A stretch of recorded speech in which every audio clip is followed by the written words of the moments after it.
Hey everybody, it's Nycci Nellis. Welcome to another episode of Industry Night with me here at the gorgeous Wine Lair, the private wine club next to the Ritz-Carlton in downtown Washington, D.C. If you're new here, thanks so much for joining me. A bit of my background. You should be reading if you live in the DC metro area, the listareyounit.com, the online e-zine that tells you absolutely everything that is happening in the food, wine, and hospitality scene. Of course, you tune in every Sunday to 1500 to Foodie and the Beast, now 14 years on air, DC's only food and wine variety show. You should be following me at NYCCI NELLIS on Instagram, Facebook, and Twitter for all my good eats and travels. And lastly, here we are again, Industry Night. So you know the drill. First, I'm going to take you on all the fabulous eating I've been doing. And if you've been following me on Instagram, you have seen that I have been eating and drinking quite a lot. So around the corner from the Wine Lair is Riz. And you've probably been hearing a lot about her recently. She got nominated for a James Beard Award, and Tom Sietsema just wrote her up. And I was kind of like, I guess I'm going to have to check it out. And I do love Riz. It's been a minute, and I totally see what she's doing. It is a neighborhood restaurant. Honestly, I don't find the menu super inspiring, but it's not for me. It's really for people who live here. And if I lived downtown and just wanted a place where I could go for really good comfort food, it would definitely be at the bar at Riz.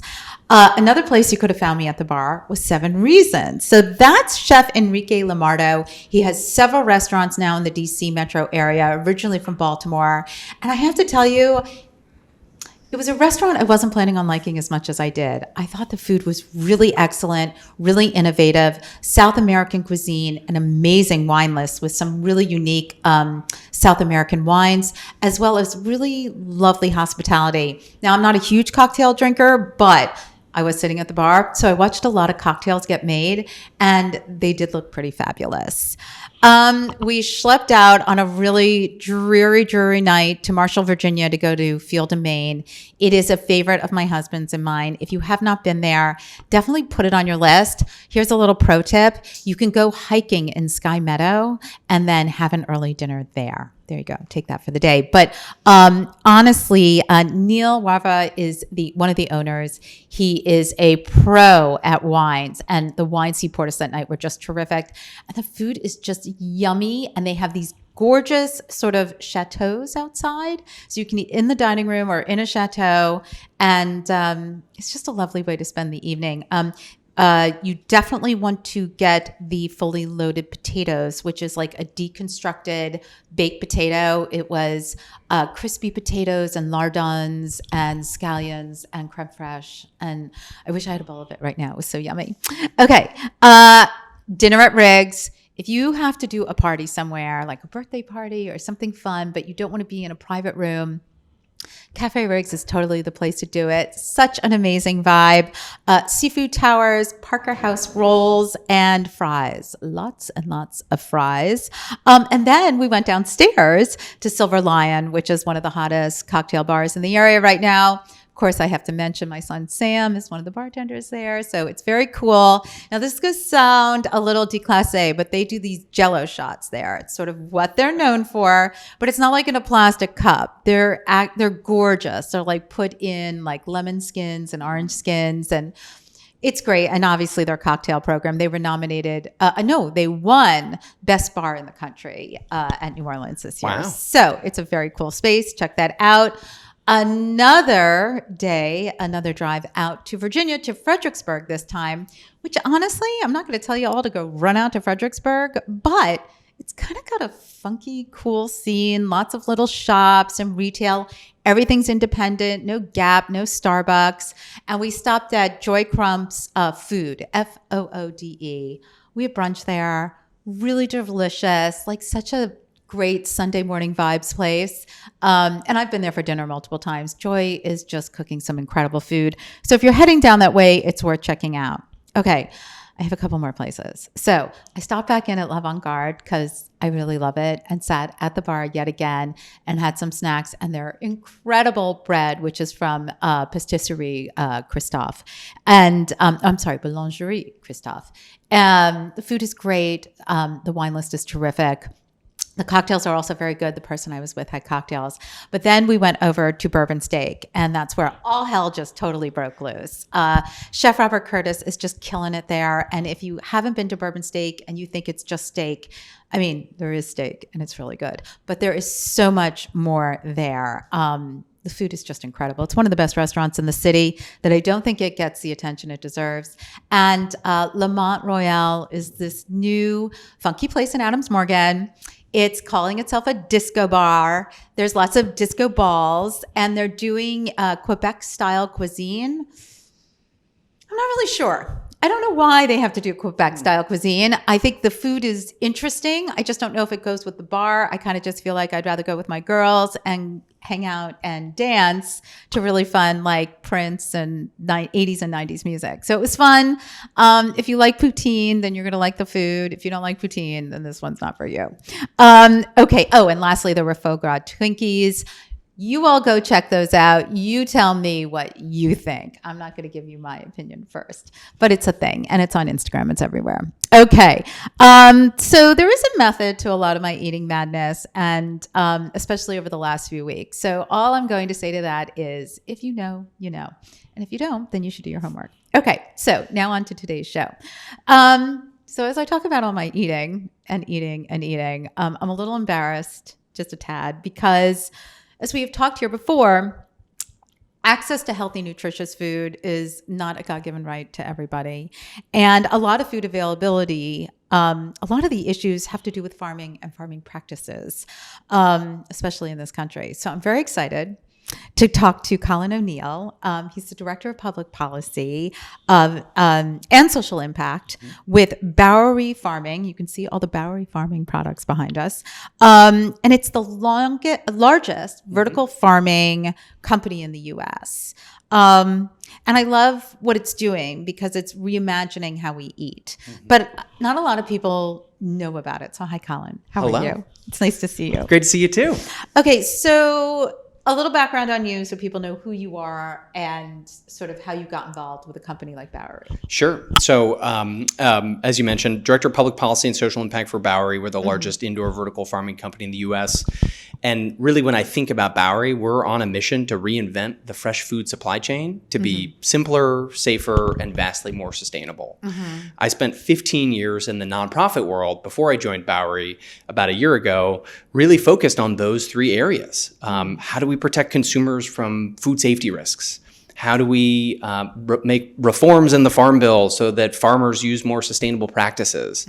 How do we farm more sustainably so that we can reduce the impact of agriculture on the environment and reduce the impacts on human health, pollinators, and then frankly, how do we help feed more Americans healthy, nutritious food? Right. And so I've long been had a personal obsession, if you will, of indoor farming, and dragged my wife on too many indoor farming tours. And she finally said, all right, you either need to start a farm or you need to go work for one of these companies. Okay, so I'm just sort of curious, like where did your passion come from? Did you get a job and become passionate, or were you about sustainability, like all these buzzwords, climate change? I mean, were these things you were inherently passionate about, or was your first job you were like, oh, I mean, I got this job, but now I kind of like the message, and now it's who I am? Which came first? Let's go way back. Okay, so undergrad. We got time. Let's hear it. All right. Went to college in southern Wisconsin, Beloit College, small liberal arts school,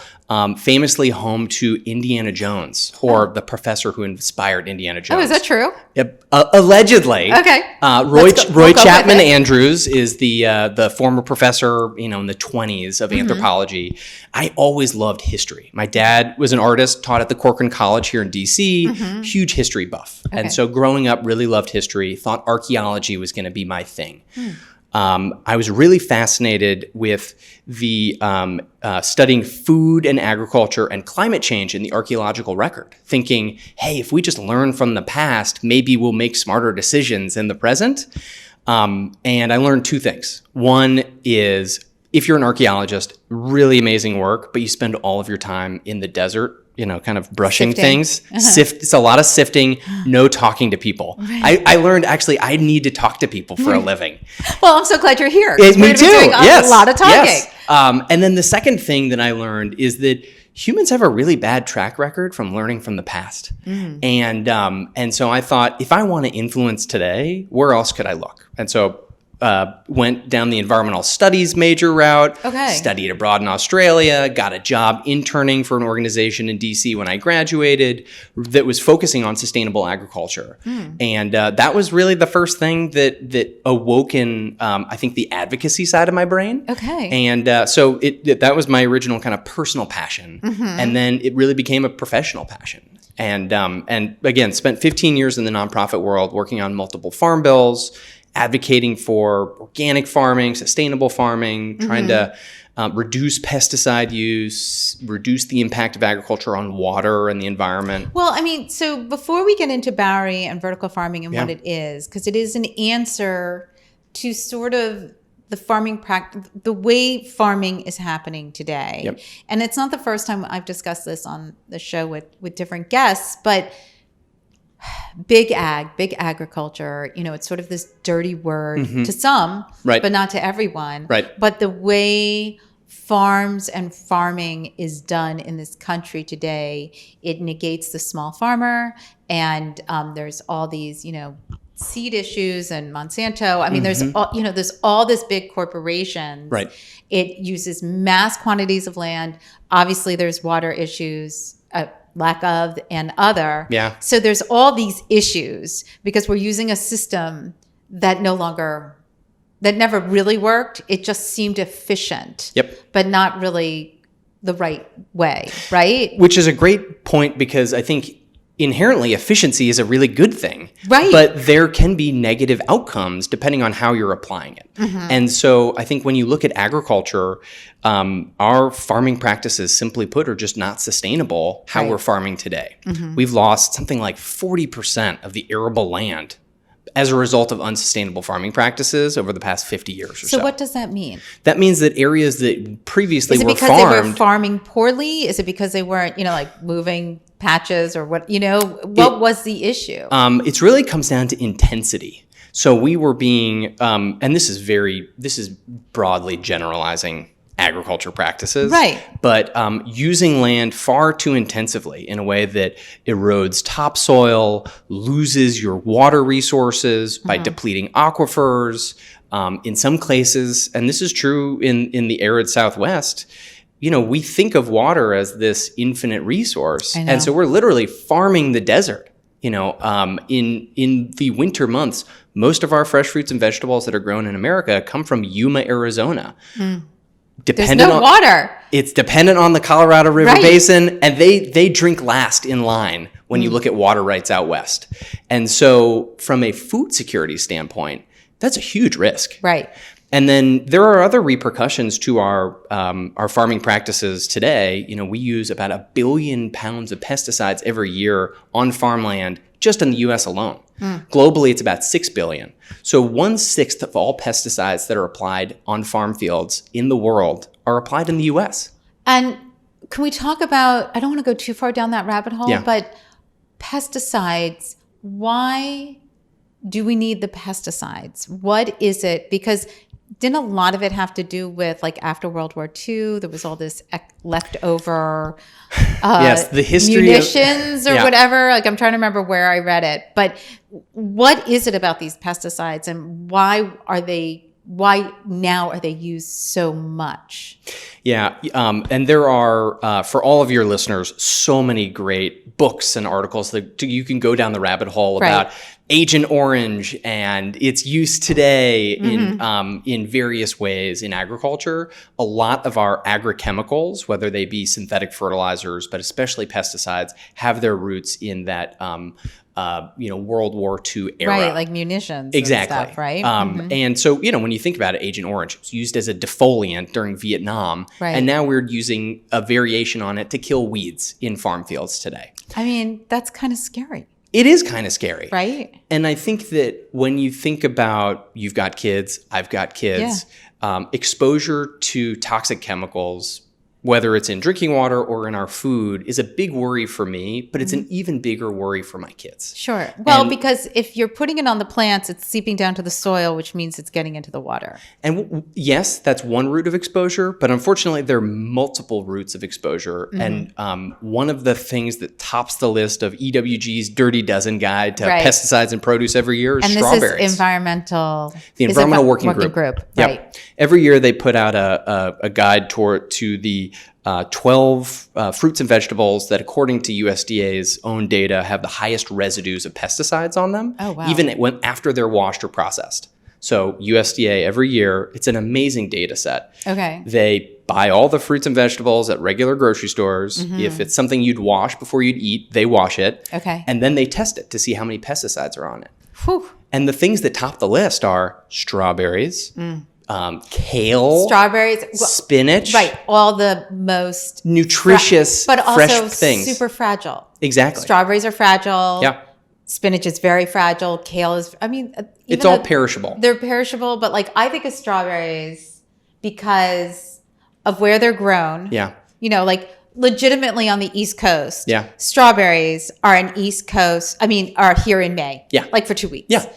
And then you're done. Yeah. But strawberries in the grocery store are there year round. Like we live in want this them world all year round. where we think we should have access all year round. So the fact that strawberries tops the list does not surprise me. Yeah. And so as a result of people wanting things all year round, we're growing a lot more of them and growing them in big monocultures. And so what is a monoculture? A monoculture is basically where you're growing one crop in intensive large scale. Okay, so you're not doing multiple things, which would provide, like if you were doing strawberries, I'm making it up, string beans, lettuce, cauliflower, if you had different rows of different items, you'd be giving different nutrients back to the soil. And you might not have the same pest pressure. But, if you've got acres of strawberries, that's acres of a buffet for that one type of insect that loves to eat strawberries. Look what's here. Yes. Right. And so this is, this concept of monocultures I think was galvanized by Michael Pollan in his books. Sure.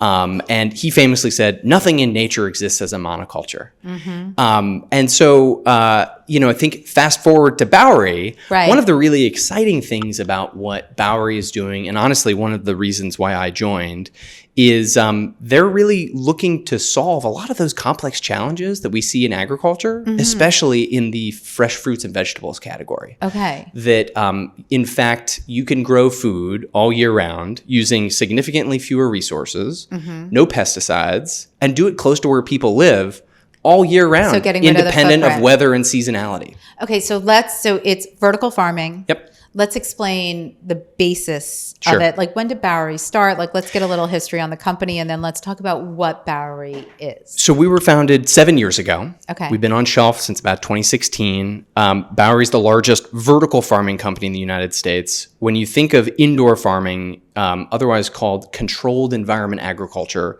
there are two big branches on the family tree. Okay. There's high-tech greenhouses. So think of the Netherlands, which requires football fields worth of space, but you're producing even more. Right. I went to a couple of those farms in Iceland. The mushroom farms, but they were indoors. Yep. So they're indoors, but they're still reliant on the sun. And then Bowery is vertical. So we're indoor vertical, think warehouse scale. We stack our crops from floor to ceiling, grow completely under LED lights that mirror and enhance the spectrum of the sun. And what that allows us to do is control every aspect. We're not reliant on sun. We're not reliant on, frankly, the amount of space that you might need to grow outdoors or even in a greenhouse. And so I'm trying to get a visual of it. So when you say, so let's, because you got lettuce. Yeah. So, or herbs, right? Yep. So they're stacked. Yep. And each layer has lights? Each layer has LED lights, and each layer is basically has its individual grow position or tray that can grow any one of the products that you see here next to each other. Okay. And so what we're doing is... But they are grown in soil. They're grown hydroponically. They are grown hydroponically. So we use hydroponics where basically the seeds are planted in a grow medium. The roots are nested in the water, and that's where they get their nutrients nutrients, Okay. the roots and the plants themselves actually never come into contact with the water or the nutrient mix. And so one of the benefits of that, Wait, how does that work? because we're not irrigating like you would conventionally, Right. which is one of the primary routes of pathogen exposure out west, a lot of the irrigation water that's used could be contaminated with E. coli or salmonella or other things. Oh, sure. That's how it gets on your product. There's other ways through contamination of processing and things Sure. like that. But that's the primary way that food safety risks are kind of originated with regards to leafy greens. We've eliminated by only giving our crops the water through the roots and Okay. having them never come into contact with that nutrient mix. And so one of the benefits on a consumer level is that we actually have a no need to wash label. Because our crops never come into contact with anything until they're harvested and put in a clamshell, Right. you don't have to wash the product. So from a consumer, not only is this a safer product because it doesn't have any of those outdoor risks, but you don't need to wash it. So when you think about things like cilantro or parsley or even mixed greens, not having to mix your salad or wash your salad before you eat it Right. is a huge advantage for the consumer. Absolutely. But let's talk about a little bit how Bowery got started in it. Yeah. Was vertical farming just taking off then? And, when I think of vertical farming, I think of like those stands you can get like, Oh, yeah. what Yeah. are they Like called? towers almost. Yeah, Yeah. that's like Yep. what's in my head. But Yeah. clearly you would need so many of them. So this sounds totally different. It's a little different in that, but I think at its core, one of the benefits behind vertical farming is it's really modular. And everyone in the industry is doing it a little bit differently. You do have folks who are, stacking their crops vertically. Ours are in trays, and then each one of those trays is on different levels. And so you could stack your crops dozens of levels high if you wanted to. It's really about what your unit economics are and what you're growing and for who. Okay, so let's talk about how did Bowery come up with their process and what they wanted to grow first. How did that come together? So early on, the leadership at Bowery and the chief science officer, our CEO, realized that technology was going to be the enabling factor in this industry really thriving. Okay. And so we have a proprietary end-to-end technology all run through the Bowery operating system that uses a combination of different technologies like vision sensors, automation, robotics, machine learning, to basically orchestrate kind of three-dimensional chess within the grow room of our farm. Okay. And so when you are driving past the Bowery farm just north of Baltimore, it could look like any other warehouse to you. But inside it is the complete fresh food supply chain, from seeding to growing to processing to harvesting, and then everything that goes to the retailer. Let's talk. So while it's growing and it's being cared for, what is the farming process? How do you go to collecting it? How is it all done? Like, walk us through it. So this is where the technology and the automation really come in. We know that growing crops outdoors is so dependent on seasonality. Sure. But when you remove that by growing things indoors and control everything from the light to the pH to the temperature, that you can basically grow food all year round, independent of weather and seasonality, which is important for a lot of reasons. One of which is consumers want strawberries and fresh produce all year round. Right. And right now that's being met by either farming in the desert or farming in other countries. In other countries. Yeah. Right. I mean, I think of romaine specifically because there's been several recalls for romaine with E. coli and some other vegetables out there that have been recalled. Yeah. And, I think we're so spoiled in this country because you walk into a grocery store, and when you walk into the produce aisle, which you always walk into first, your eyes are assaulted with a glut of, 18 different apples and 9 different pears and all these different lettuces and all these, herbs, and then broccolis and you see so much that you really, and it's, displayed beautifully, and the colors, it's all to attract the eye and trick the brains a little bit because it looks gorgeous and it looks fresh and it looks beautiful, but so much of it can be dangerous. You have to be a really savvy shopper. You do. And I think, look, every farmer that I've ever spoken to takes food safety incredibly carefully. Of course. And I know the industry, more broadly has been taking steps in recent years to really level up its game with regards to food safety. We know it's a pre-competitive issue that matters to everybody. Yes. Whether you're indoor or outdoor, we all need to do more to address food safety and mitigate any of those risks. With that said, there are unique risks that outdoor growers have to deal with that we don't because of how we're growing. And I think that's really the value proposition, not just for us, but for our customer. Okay. Is by removing any of those outdoor threats, whether it be the irrigation water or other contaminants, we just grow protected produce and we don't have to use pesticides. That's all a really big benefit for the consumer and something that in the marketplace we're seeing a lot more of. Customers want that fresh, local, pesticide-free produce. Well, I think the local is the interesting part. Yeah. I think of like my farmer's market, which I go to every, Sunday. Yep. And I think that there is, for a while, like 15 years ago, as organic was becoming a bigger marketing term, and then local was becoming a marketing term. And it was like, okay, so if I had to choose between local and organic, what's the priority? Right. And the thought process then was, well, if you're buying from a local farmer, even if they're not organic, because maybe they can't get the, it's such a pain in the neck to get, accreditation, and it costs money and yada, yada, yada. And, farming is not a lucrative business for a small farmer. Yes, for sure. So, you're better off buying local. So now with what you guys are doing and the ability to open, I guess, really anywhere, the question is so you can be local and you're naturally organic. Right?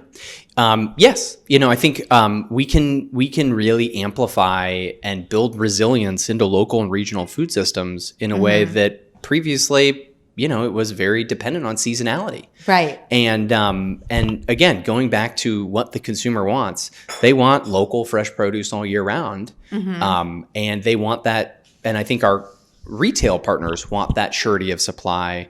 We've seen as a result of the pandemic and the war in Ukraine, unprecedented supply chain constraints. I know. And that has tremendous ripple effects. But we see it when there's trucker protests on the border. You never know what those impacts are going to mean at your local grocery store. I know. I mean, I literally a couple of weeks ago, I was in a grocery store that will remain unnamed, and there were rows that were just empty. I was like, was there a snowstorm alert? Like what? Right. What did I miss? And they were like, no, I mean, the trucks just didn't come. And I was like, I don't recall this happening before, but it happens. It's just happening more often now. And I think the snowstorm analogy is a good one because usually it's, especially in the DC area, there's like 2 inches are called for and, God. Store shelves are bare. Totally. But now there's a snowstorm out west, and that means that we can't harvest the crops, or the trucks can't make it. The drivers aren't traveling, these sorts of things have really changed everything. So now, when it comes to where Bowery is now, what's the plan? So let's talk about. So you have all these different products. Let's talk about the kind of products you have. But then I kind of want to know what the plan is. Do you plan to open nationally? Are you trying to create relationships within communities to be a part of the community so that you have the ability to have great social impact, but that can't just all happen in the warehouse. Right. Do you know what I mean? How do you do that on the ground? Yeah. All right. So going back to the introduction of Bowery. Yes. So founded in 2015, we sell through over 1,400 retail doors and e-commerce. Nationally. Yes. Predominantly in the Mid-Atlantic and the Northeast. Okay. Although we're expanding our footprint. So we've got commercial farms in New Jersey, Pennsylvania, and Maryland.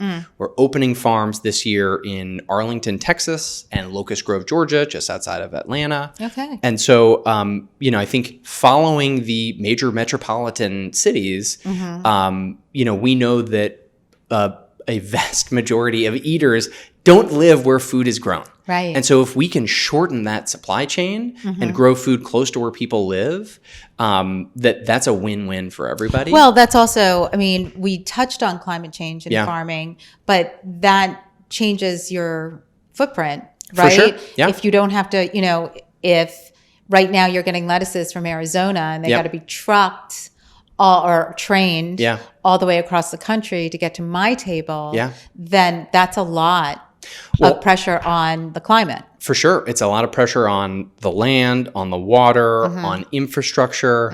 Our most recent farm we opened in Bethlehem, Pennsylvania last May. By Lehigh University. Sits on a former Bethlehem Steel brownfield site. And so we're actually using non-arable land to grow food all year round. Right. And so you're not building warehouses. You're taking over spaces that already existed. And frankly, a place like where we are operating in Bethlehem could never be farmed. Sure. And one of the advantages... Now I'm singing like the Billy Joel Allentown song in my head because that's what I think of, at Lehigh. I mean, at Bethlehem. And so by stacking our crops from floor to ceiling, we are able to be well over 100 times more productive on the same square foot of land as a traditional farm would be, which means not only are we hugely efficient with space, but also if we grow more food indoors very efficiently, think about the land space that we could conserve outdoors for planting trees. Parkland. Exactly. So actually, this could be a net benefit for the climate because we're not depleting water resources in a place that's, under a mega drought warning. Right. But instead growing food an hour and a half from New York City and repurposing non-arable land that frankly could not have been farmed otherwise. So once the product is farmed and collected, is it packaged there? Is everything done there? Everything is done under one roof. Okay. So the product will move from the grow room through harvesting into the packaging room where it gets processed, packed into our clamshells, put on the loading dock, and a retailer will come pick it up, that day even, or the next day. And it could be on your store shelf within a day or two. It's amazing. It really is reinventing that fresh food supply chain to be simpler and then I mentioned vastly more sustainable. We use well over 90% less water than outdoor farms would use to grow the same type of crop. Interesting. And so we think of climate change, and climate change is the existential threat that we all need to worry about. Water is right up there. Well, and but they're for sure. They're right? Yes, inextricably linked. Right. And we know that agriculture uses, especially out west, 80 to 90% of our freshwater resources go to agriculture. And so if we can not only farm more sustainably, but farm in places where there is water resource and use that water much more efficiently, that's a huge win for the environment. So right now you guys are doing lettuces. You've primarily, so you see... and herbs. You got basil... and you've basil, cilantro, and parsley. We have 17 SKUs, so primarily leafy greens, salad mixes, dark leafy greens like baby kale. Last fall, we just released 3 new salad kits. Okay. So as I'm sure you've seen when you go into the grocery store, huge booming aspect. Right, because people just want to take it and make it. People want that grab and go option. Yes. And so we're really excited about our salad kit offerings. And I think one of the differentiators, in addition to being plant forward and great tasting, is it highlights crispy leaf, which is we often say our most forkable green. Okay. But it is the perfect kind of indoor version of iceberg. Crispy, flavorful, crunchy, and not necessarily the same type of fibrous product you might get in another salad kit. Well, and also, because one of my biggest complaints about bagged lettuce is its forkability. Yeah. I mean, it's funny that you say that, but it's one of the, if I go to a restaurant of a certain socioeconomic level and there's a salad on the menu, I ask what kind of lettuce it is. Yeah. Because that mesclun greens that was really big 20 years ago, you can't stick a fork in it and it has no texture and it has no flavor at all. Yeah. I'm like, just throw it away. Like, don't even bother. And flavor And is, it has no nutritional value. Like, there's nothing in that lettuce. well, Nothing. one stat to throw your way is, tell me. according to USDA, about 45% of the nutritional value of food is lost because of long haul transportation. Sure. And so, again, to your point earlier, when all of our food is coming either from across the country or potentially halfway around the globe, Right. think about the nutritional quality that's diminishing as a result of that. Right. But going back to flavor and taste, we have enjoyed. We have a number of great partners, including Jose Andres, Tom Colicchio, who are investors in Bowery. One of the things. Well, what do they bring to the table? I mean, other than money as investors, and obviously their level of their platforms to talk about what you're doing. But do they have feedback? Are they like, no, you should be doing this, or this doesn't have this kind of quality? Like, what else are they bringing to the table? Anyone that's ever met both Tom and Jose know, know that they never hold back on their No, feedback. not at all. Right. Both on camera and off. They're always sharing ideas. I think one of the things, the point that I bring up is that, 10, 15 years ago, hydroponic greens were watery, flavorless. Well, I was thinking of hydroponic tomatoes. Yeah. But there's been a huge shift in that kind of farming as well. Yeah, exactly. And I think one of the exciting things about this industry right now, both indoor farming and then vertical farming specifically, is when you think about why we breed crops outdoors, it's to withstand pests or be drought resistant or other things. But when you don't have to worry about those things, you can actually now breed for flavor and quality and unique profiles. Sure. And so one of the things, and we've got behind me mustard frills, which is our very spicy mustard green. Yum. That is the type of thing that you'd get at the farmer's market maybe that 2 weeks. Right. But now you can get it all year round. Well, what I was thinking about is, years ago, as these small farms were starting up to bring back, sort of the culture of real farming, the relationships that they would have with the chefs in the area. And that's why, we have all these heirloom greens sort of back, because people are bringing back these products that, kind of got lost with time because they couldn't be mass produced, or they were only available for 2 weeks. Right. Do you know what I mean? Yeah. Whether it's a potato or an onion or a mushroom or a lettuce, et cetera. Even heirloom different apples. You go to the store now. When I was growing up, there were like 3 apples, right? Maybe 4. Now there's like 15 varieties. I mean, I've never even heard of some of them, but it is interesting what that looks like when people are like, no, we can do this. The customer has certainly changed, and I think social media is driving that a little bit. People want to see cool food. I think it's a little before social media. Honestly, I hate to give credit to the Food Network because it's not what it once was. But I think when food first appeared on TV, it leveled the playing field. Right. And all of a sudden, good food wasn't just for the rich. No.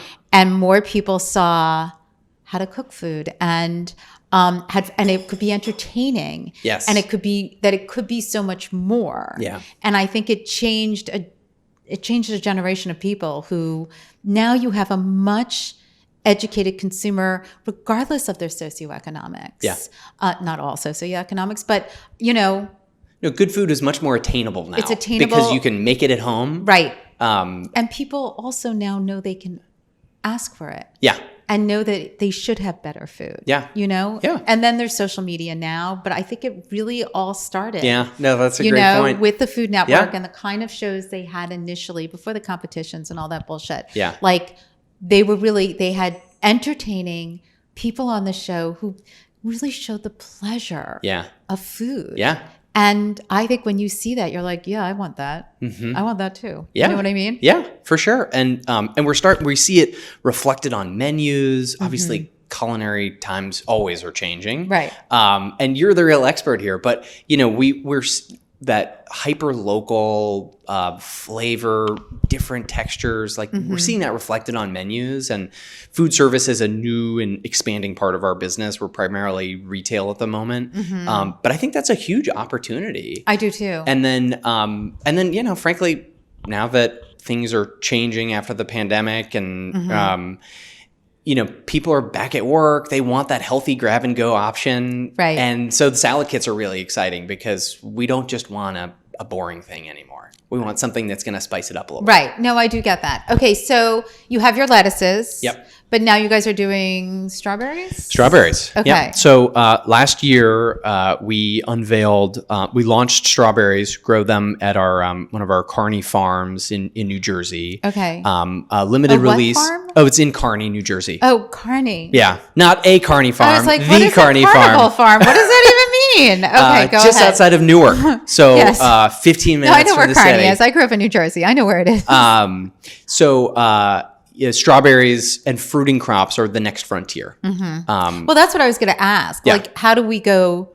Lettuces are great. Yep. And it's sort of this. It's the starting drug, right? Yeah. This is where it starts. Yeah. And now you guys are doing strawberries, which again, like we said in the beginning of the show, super fragile. We're talking about super fragile Yes. products. Yep. But how can you take this kind of vertical farming and incorporate the heartier vegetables? Yeah, we're working on it. Are you? So stay tuned. Okay. But I think back to the point earlier about strawberries, strawberries are really bred to be able to withstand long haul transportation. And so Okay. they're bred to be hardy. And that's why most of the strawberries we eat are really tough and hard. And Right. they're not like that perfect juicy strawberry at the And they have farmer's no market. flavor. Yeah. I mean, they're red. Yes. They're but that really, doesn't always. really red. Yeah. But Yes. it doesn't mean that they're really tasty. Yes. And so there are two reasons that I joined Bowery. One, I firmly believe in what the company is doing and its mission, both to democratize access to fresh food and address the sustainability challenges we need to address in agriculture. But the other is the product is just amazing. Right. And my final interview, I came home. It was a snowy day in New Jersey.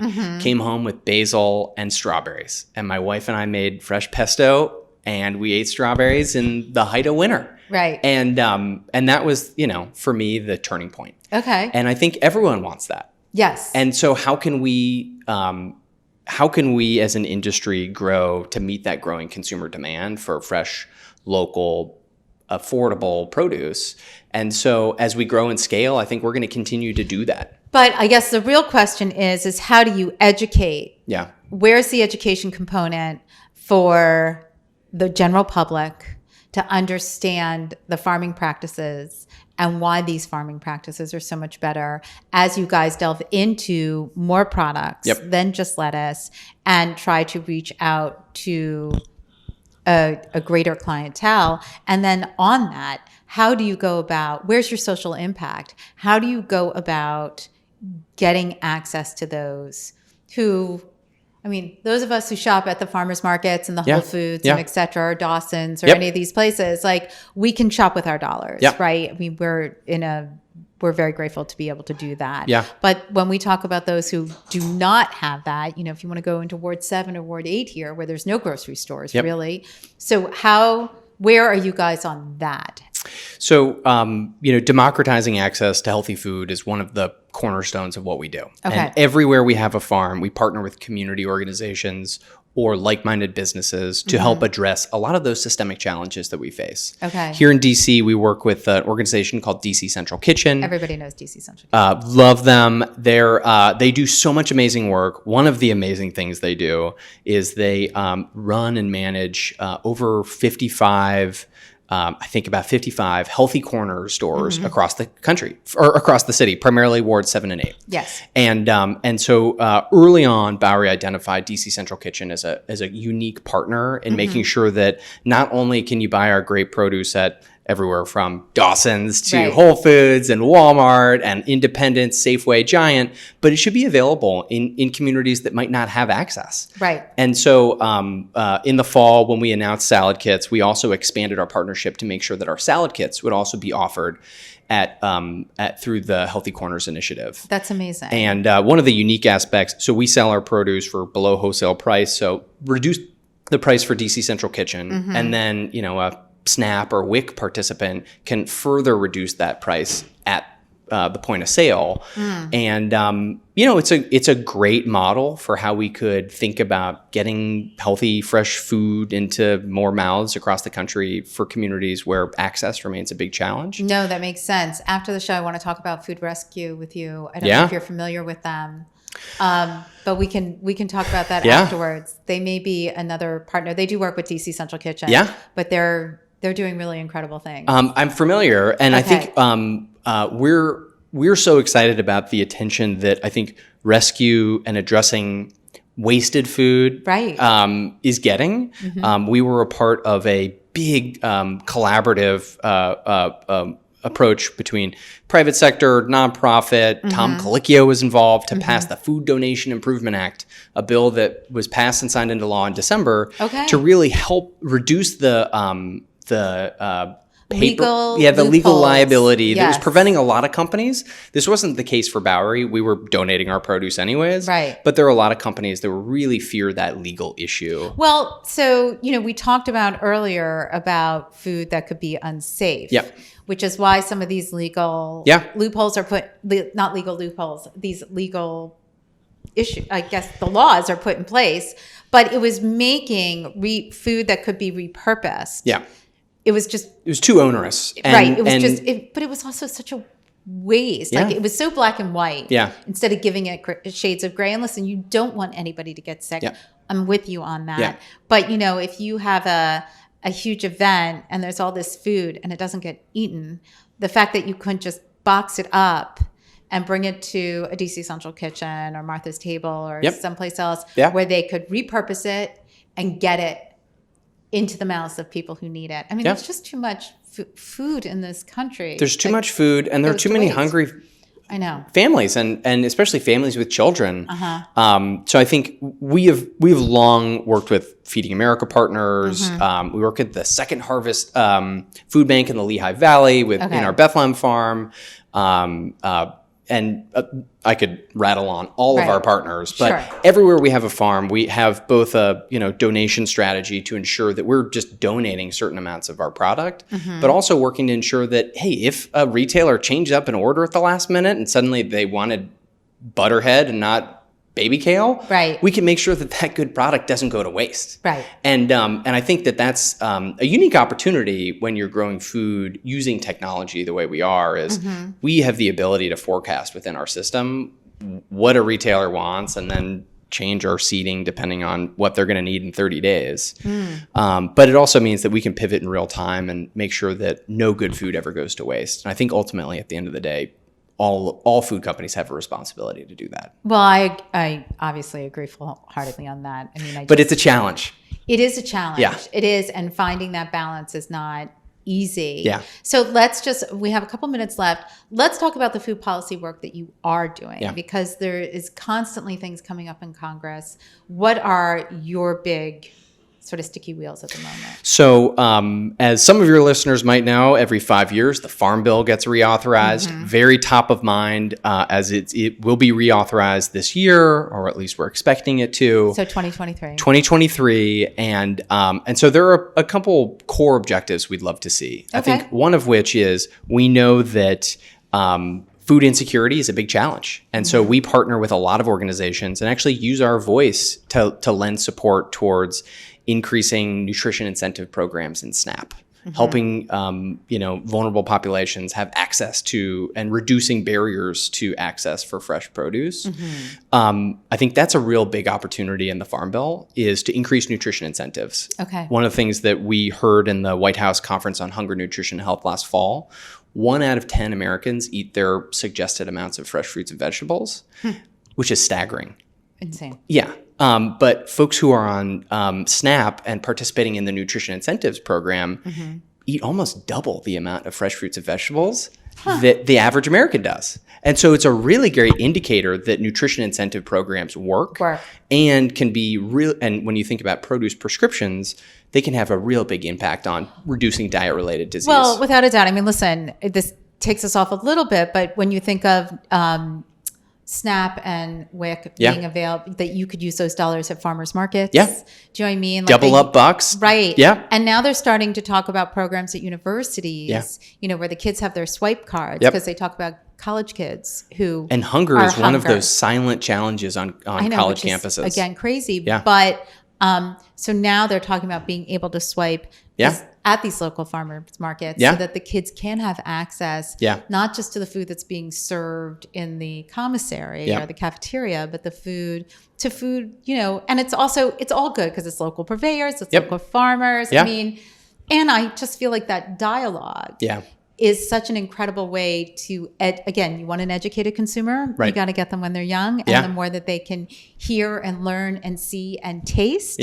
the more active they will be. Yeah. For sure. And then one of the other, I think, big themes in the Farm Bill is innovation. The chairman of the House Agriculture Committee, G.T. Thompson, Republican from Pennsylvania, said that he wants science, technology, and innovation to be ingrained in every title of the Farm Bill. Okay. And so when you think about science, technology, and innovation, there's nothing that defines that more than vertical farming. I know. So what about those big farmers who they must be fighting that? I would assume their lobby is like, no. So interestingly enough, are they catching up? I work really closely with the outdoor growers, both directly as well as through various trade associations. And I think we all recognize that technology and innovation is going to be needed to solve our global challenges. Sure. And we're not going to be able to grow everything indoors, at least not in the short term.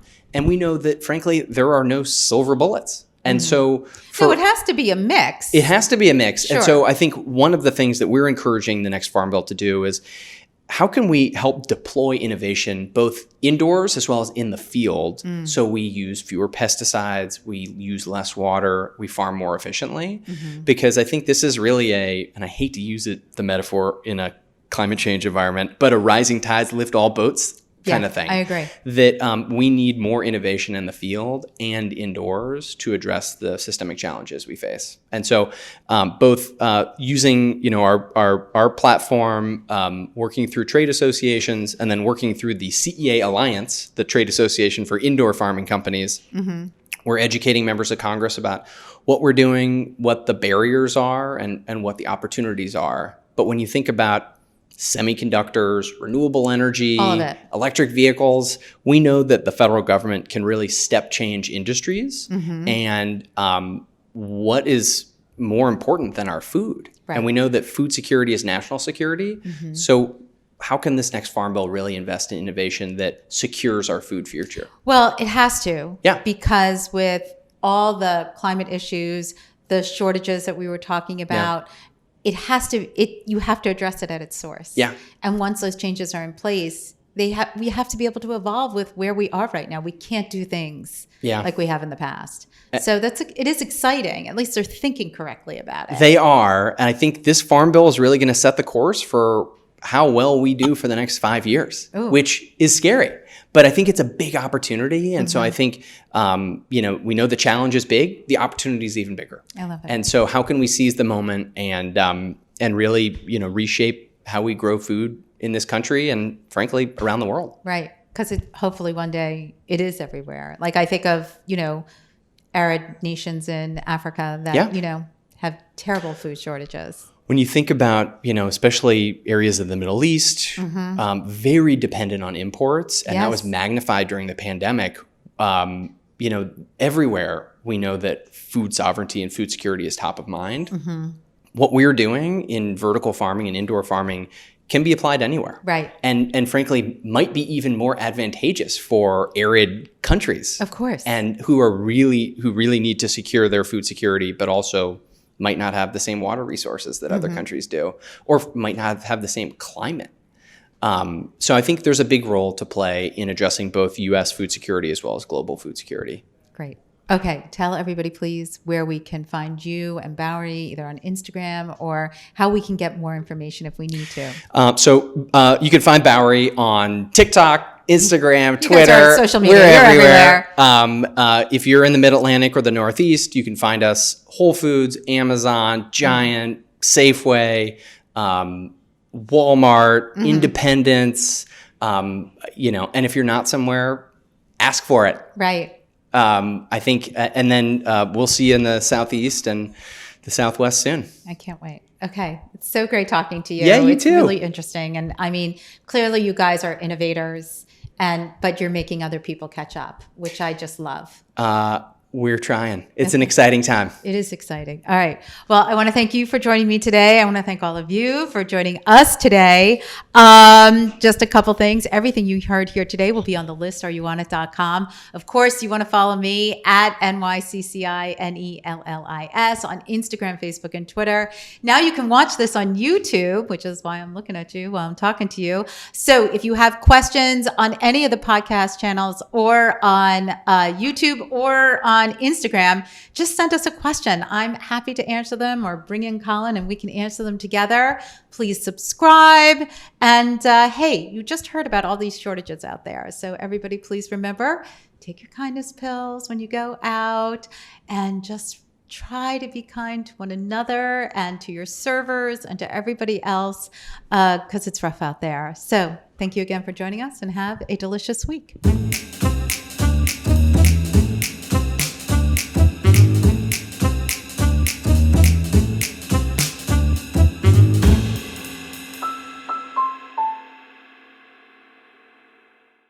Produced by Heartcast Media.